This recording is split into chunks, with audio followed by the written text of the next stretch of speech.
It did go very smoothly. I was obviously drawn low in 2, and just wanted to make use of that good draw, and spoke to David O'Meara before the race, and he mirrored that and said no point taking back from that draw, and may as well use it to my advantage. And it panned out nicely because Joe Fanning obviously went to the front. I sat behind him.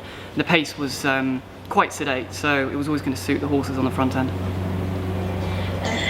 When you're travelling around on the inside like that, does it feel as though you can push the button at any moment? The horse looked like he actually picked up quite well for you. He obviously has a nice turn of foot, even though it's racing over a mile.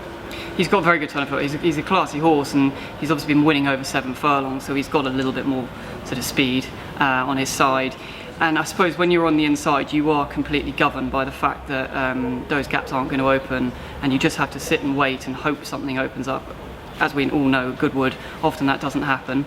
But I was able just to sort of just wait behind Joe Fanning, and as soon as I saw a bit of a gap, he quickened really nice through it. And I think that's the difference. You need to be able to quicken through those gaps. If you're slow and just slowly making ground, that's when the door can often be closed on you.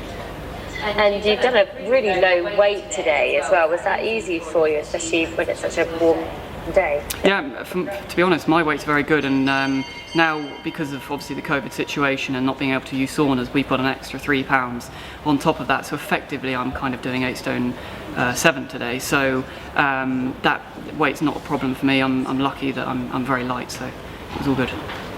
And really good for you as well to have a few winners at your local track.